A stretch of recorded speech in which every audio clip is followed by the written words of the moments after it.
حضرت علی رضی اللہ تعالیٰ عنہ فرماتے ہیں، کسی کے منہ پر بے عزتی کرنا اسے قتل کر دینے کے برابر ہے۔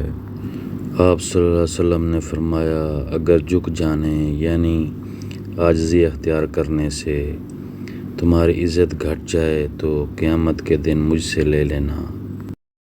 رزق کے پیچھے اپنا ایمان خراب مت کرو، کیونکہ رزق انسان کو ایسے تلاش کرتا ہے جیسے مرنے والے کو موت۔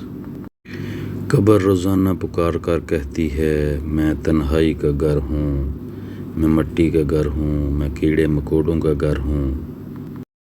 سرکار دو عالم صلی اللہ علیہ وسلم نے فرمایا، مسلمان کا صدقہ اس کی عمر میں اضافہ کرتا ہے اور بری موت سے بچاتا ہے، اور اللہ تعالیٰ اس کے ذریعہ تکبر اور فخر کی بیماریوں کو زائل کرتا ہے۔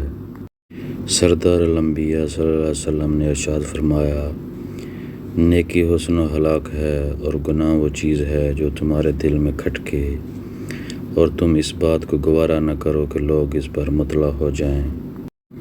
حضرت جابر رضی اللہ تعالیٰ عنہ سے روایت کرتے ہیں کہ آپ صلی اللہ علیہ وسلم نے ارشاد فرمایا، قیامت کے روز خدا کچھ لوگوں کو چونٹیوں کی شکل میں اٹھائے گا، لوگ انہیں اپنے قدموں سے رون دیں گے، پوچھا جائے گا یہ چونٹیوں کی شکل میں کون لوگ ہیں؟ انہیں بتایا جائے گا کہ یہ وہ لوگ ہیں جو تکبر کرتے تھے۔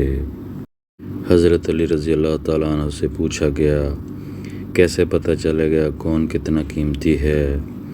حضرت علی رضی اللہ تعالیٰ عنہ نے فرمایا، جس انسان میں جتنا زیادہ احساس ہو وہ اتنا ہی زیادہ قیمتی ہے۔ زمین کے اوپر عاجزی سے رہنا سیکھو، زمین کے نیچے سکون سے رہ پاؤ گے۔ جب تم کسی کو اکیلا دیکھو تو سمجھ جاؤ کہ وہ ایک سچا انسان ہے، کیونکہ بھیڑ ہمیشہ منافق کے ساتھ ہوتی ہے۔ رسول اللہ صلی اللہ علیہ وسلم نے فرمایا، جب سونے کے لیے بستر پر جاؤ تو آیت الکرسی پڑھ لیا کرو، اس کی وجہ سے اللہ تم پر ایک نگہبان فرشتہ مقرر کر دے گا اور شیطان صبح تک تمہارے قریب نہ آ سکے گا۔ کسی کے برا کہہ دینے سے نہ ہم برے ہو جاتے ہیں نہ اچھے۔ اپنی زبان سے ہر شخص اپنا ظرف دکھاتا ہے، دوسرے کا عکس نہیں۔ وہ جگہ چھوڑ دو جہاں تمہارے احساس اور تمہارے الفاظ کی قدر نہ ہو، پھر چاہے وہ کسی کا گھر ہو یا کسی کا دل۔ حضرت علی رضی اللہ تعالیٰ عنہ فرماتے ہیں، تمہارا رب جس چیز کو تمہارے قریب کر دے اس میں حکمت تلاش کرو، اور جس چیز کو تم سے دور کرے اس پر صبر کرو۔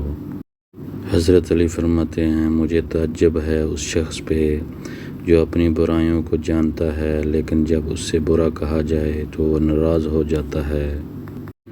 جو دل دوسروں کی تکلیف دیکھ کر بے چین ہو جائے تو جان لو کہ اس دل میں اللہ رہتا ہے۔ حضرت علی رضی اللہ تعالیٰ عنہ فرماتے ہیں، کسی کا دل اتنا مت دکھاؤ کہ وہ اللہ کے سامنے تمہارا نام لے کر رو پڑے، کیونکہ ٹوٹے ہوئے دل سے نکلی آہ عرش تک جاتی ہے۔ ویڈیو دیکھنے کا شکریہ۔ چینل پر نئے ہیں تو سبسکرائب کر لیں۔